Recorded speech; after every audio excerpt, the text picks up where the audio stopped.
what? I want to do the right thing for the American people. And to be honest, secondarily, I want to do the right thing for the world. If Russia and the United States actually got together and got along, and don't forget, we're a very powerful nuclear country, and so are they. There's no upside. We're a very powerful nuclear country, and so are they. I've been briefed, and I can tell you one thing about a briefing that we're allowed to say because anybody that ever read the most basic book can say it. Nuclear holocaust would be like no other. Ladies and gentlemen, welcome aboard today's edition of Human Events Daily, powered by Turning Point USA. Today is January 26, 2023, Anno Domini. That was President Donald John Trump all the way back in 2017, explaining that it is not in anyone's interest for us to go to war with a nuclear power. You know, I love hearing people talk about warfare today, and they compare everything to World War II. So, oh, it's like World War II. Oh, that's like World War II. Oh, this, it's just like World War II. Here's a little problem. In World War II, nobody had nuclear weapons, except Antarctica, but that's a different story. Today, we face nuclear nations. There are multiple nuclear nations on the face of the planet. The United States, Russia, UK, France, Israel's got a couple.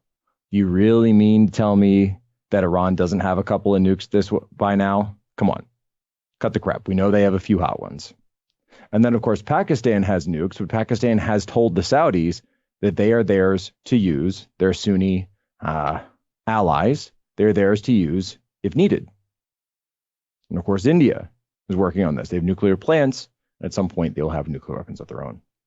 Japan, more than likely, will have nuclear weapons of their own in short order. It's just going to happen, folks. I'm just telling you, this is how it's going to work. So when you're dealing with a rubric, when you're dealing with someone who has the ability to annihilate the entire world, you have to put that first and foremost. It's kind of like that meme of the midwits, right? Where it's a bell curve. And I know I get in trouble when I talk about bell curves. That at the lower end, it's like they have nukes. In the middle of the bell curve, around your sort of 100 to 115er IQ, it's, well, if we can use the containment theory of international relations and reduce aggression by the figurative machining of the decision-making process of the Kremlin-esque. And at the higher end of the bell curve, it's they have nukes. They can kill us all. You know, I'd love to ask Greta Thunberg, what is the carbon footprint of nuclear annihilation? They've never explained this to us. Technically it would be carbon zero. It would be neutral because you'd wipe out everybody. So because you're killed off all of humanity, which of course is what the depopulationists want, then you would achieve carbon neutral. You'd be net zero. So the issue really, though, boys and girls, the issue really is this. What is the limiting principle? What's the limiting principle here? And that's actually an interesting point. And limiting principle is something that Ben Shapiro brings up a lot. And I don't always cite it because it doesn't necessarily make sense domestically, but I think internationally it does. Because what is the limiting principle? And of course, I've brought this up on Twitter and a few other places where I've said, well, that's exactly right. Lindsey Graham, Lady Lindsey, why don't we give our nuclear codes to the Ukrainians? We can just give those to Zelensky. But look, they fired all the corrupt people. Ladies and gentlemen, congratulations. Ukraine is no longer corrupt at all. Why? Because we fired all those Ukraine corrupt people. They're gone. So don't you worry. Just hand over your nukes, hand over your tanks. And by the way, we've got the headline here from Zero Hedge. So nice. Ukraine pivots to F-16 fighter jets hours after securing tanks. I'm here.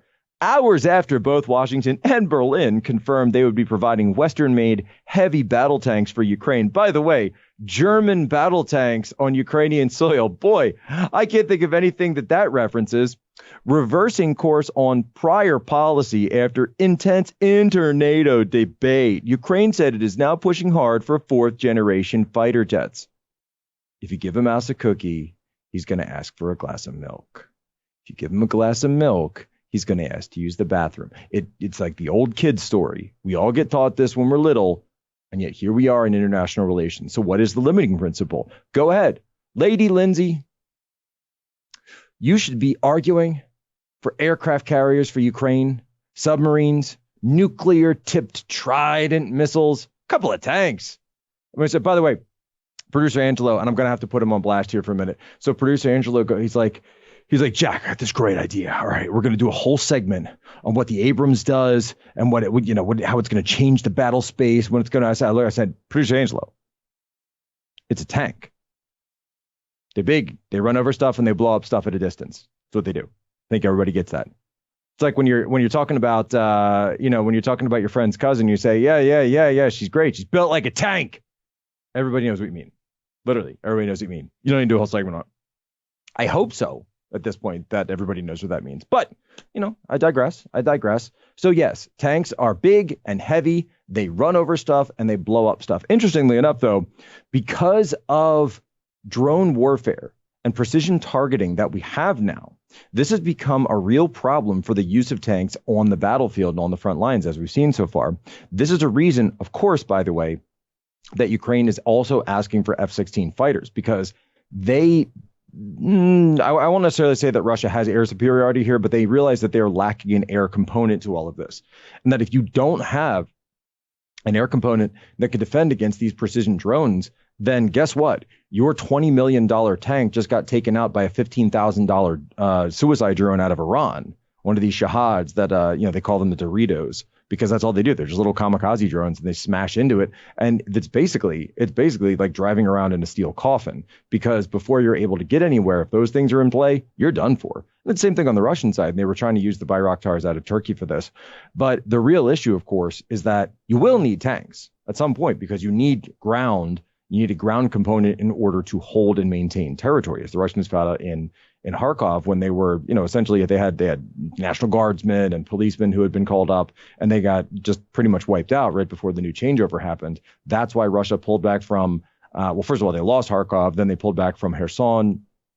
I love, by the way, there's some people who haven't even taken the time to try to learn how to pronounce any of these things. And if your tank advantage is decimated at that point, then guess what that brings us back to? World War I, the horrors of trench warfare. And that's what we're seeing right now play out on battlefield after battlefield across eastern and southern Ukraine. But the real question for us is this. Are we going to sit down and pretend that this is some kind of video game where we're like, oh, spawn tanks, spawn nukes. We're going to have more nukes. It's going to be great. No. We understand that there's going to be American contractors, American citizens that are going to be sent in to maintain the American tanks. There's going to be NATO citizens that are sent in from Germany or Poland or wherever else in order to facilitate the maintenance and resupply of these tanks. So that's putting them in harm's way. And we also understand that we are in a dangerous game of escalation.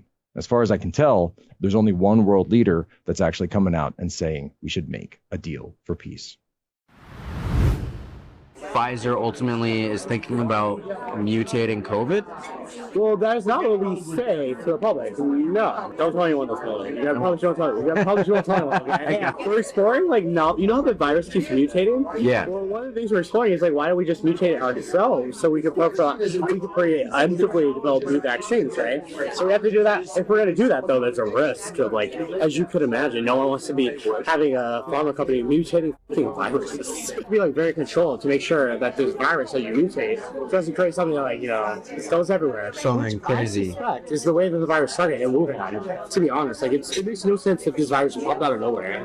Yeah, I know. It's almost like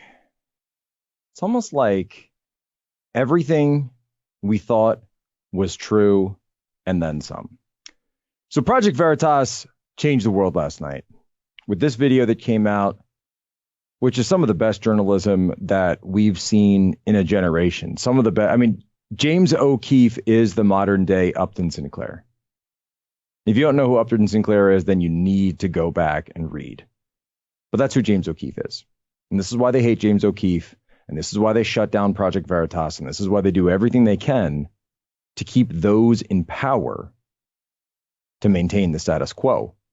And then along comes James O'Keefe and subverts the entire thing.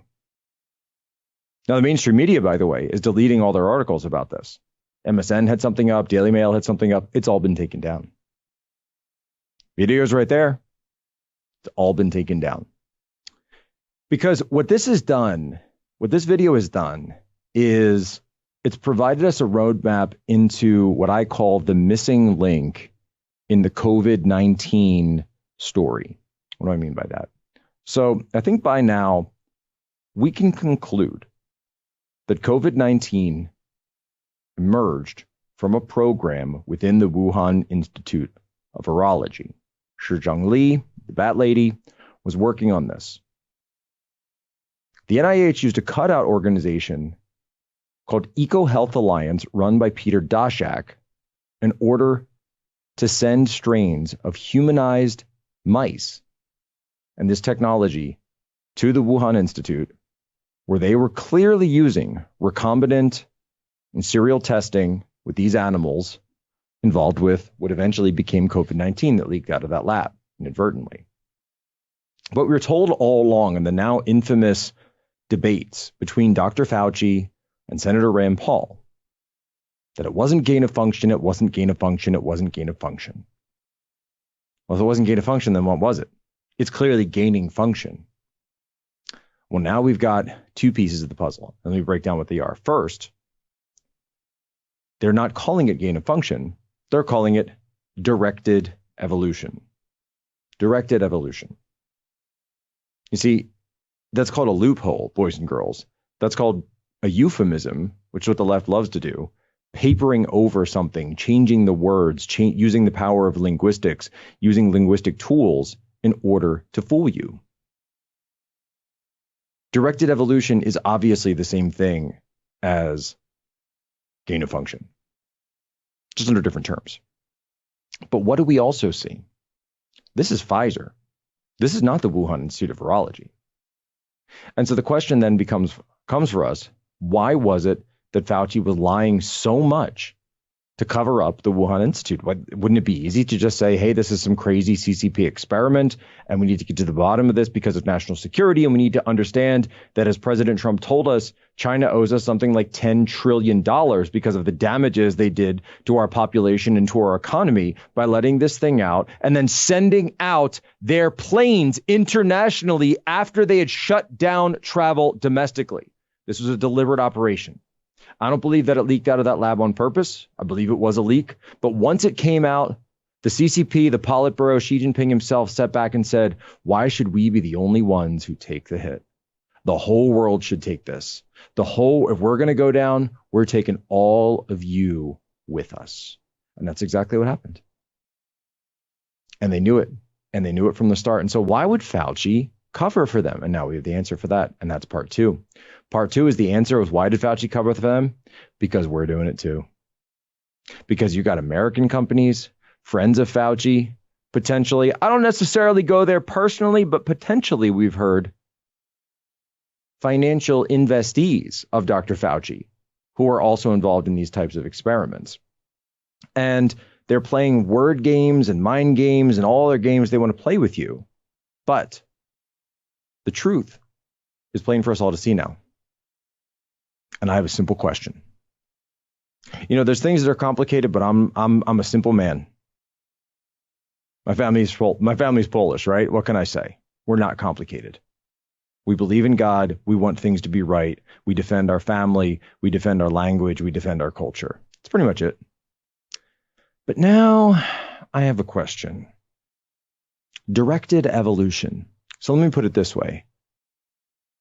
And I'm going to be speaking to members of the new COVID Select Committee later tonight. Who was directing the evolution of COVID-19? Who in China gave the orders for this evolution to take place? Who guided this direction? And what direction were they trying to take it in? Was it purely political? Was it militaristic by any chance? Was there a potential for dual use of COVID-19 as a military weapon, a biological weapon? I don't know. But you know what? I'm going to find out, because I want subpoenas. And I don't want just subpoenas of American companies. I want subpoenas of the intelligence community. And I want to go into the NSA, and I want to go into their database, and I want intercepts. And we're talking top secret SCI information here. What did we know, and when did we know it? And guess what? If you don't turn them over to the COVID Select Committee, then good luck getting funding next year out of the new budget. Don't tell me for a second that the NSA doesn't know what was going on up there. I'll tell you a dirty little secret. They know. The information's out there. And this committee is going to find it and is going to haul people up. I don't care if we have to go. And by the way, I'm not even worried about the directors of these agencies. No. No, some prior intel officer. I know how the intel cycle works. We're not even going to call the directors. We're going to call the analysts. We're going to call the collectors. We're going to call the people that listen to the phone calls. We're going to have you testify. It'll be behind closed doors. Sure, it'll be classified. It'll be in a SCIF, whatever. We're not going to necessarily let that out. But when we find something, it's going to be declassified. And it's all going to come out about what the CCP did, how they did it to us, and they're going to pay.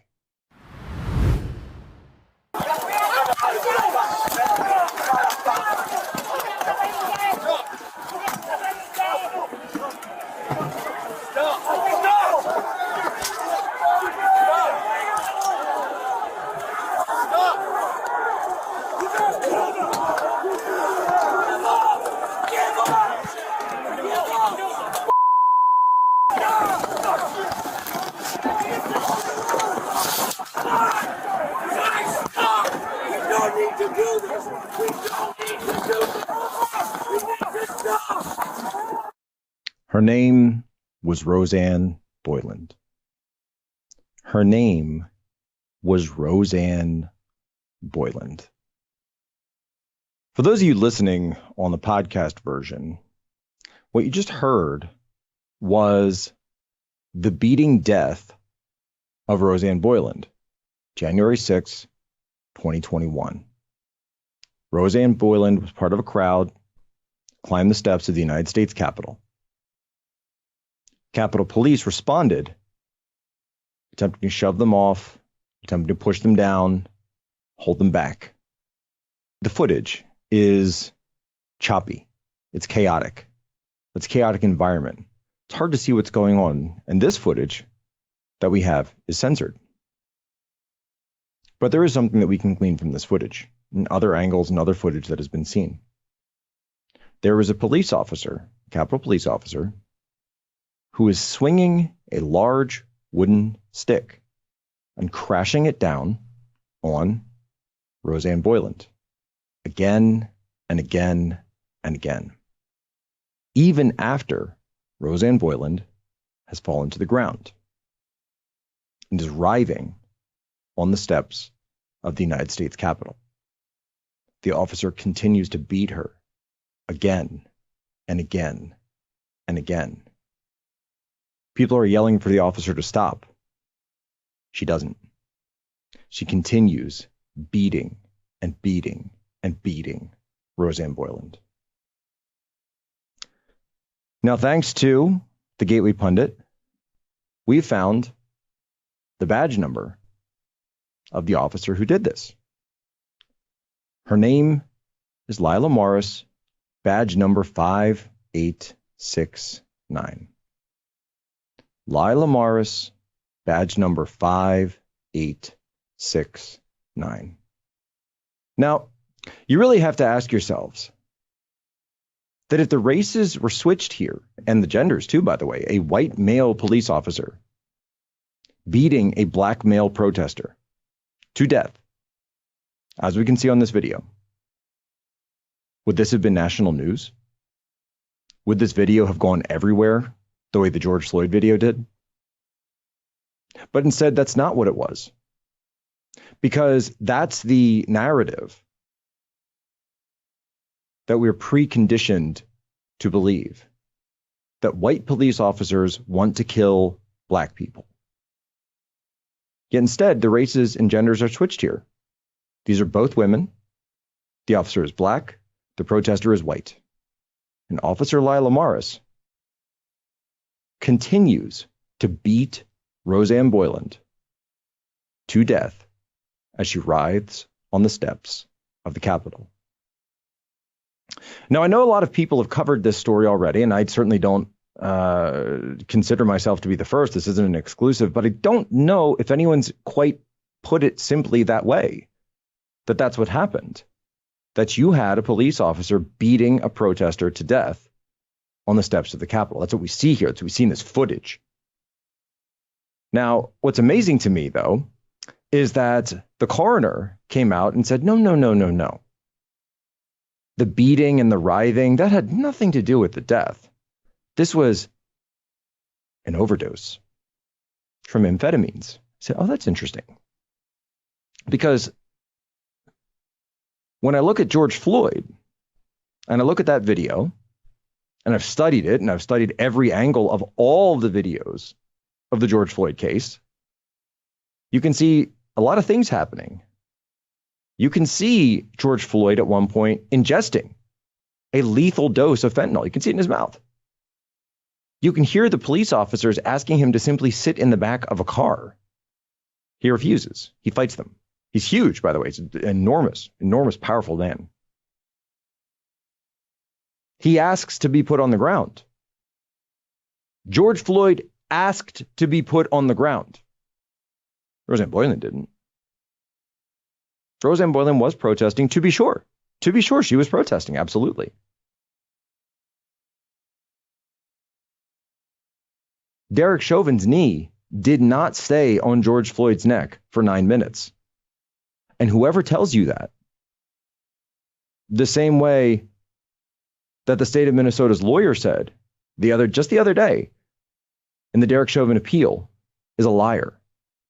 Neil Katyal, complete liar. Because when you see that knee from every angle, you can see that he moves it. It's on its back, it's on his shoulder blade. The coroner didn't come out and say that there was evidence of damage to George Floyd's neck at all, and certainly not life-threatening damage. But what do I see in this video? I see an officer beating a woman to death on the steps of the United States Capitol. And I wanted to make sure that everybody knew that that's exactly what happened. And I'm not going to flower this up, and I'm not going to editorialize this with any, fancy words. I'm just going to say that's what happened. A police officer beat a protester to death on the steps of the U.S. Capitol. The same way, a police officer shot and killed a protester within the U.S. Capitol. Welcome to New America. This same officer, Lila Morris, badge number 5869, was later celebrated twice. First, by the mayor of D.C., who told us, and I quote, "She fought like hell that day." The officer Lila Morris, badge number 5869, fought like hell. Well, I agree. I certainly agree, Mayor Bowser. She did fight like hell. Just maybe not in the way that you said. Also, Officer Lila Morris, badge number 5869, was celebrated in a tribute at last year's Super Bowl. She came out to fanfare. Now, she didn't win the Lombardi, but maybe this year, if my Eagles are involved, she might just get a chance to win it again. Maybe she'll find another protester to beat to death on the steps of the U.S. Capitol. We're rooting for you, Officer Lila Morris, badge number 5869. Ladies and gentlemen, as always, you have my permission to lay ashore.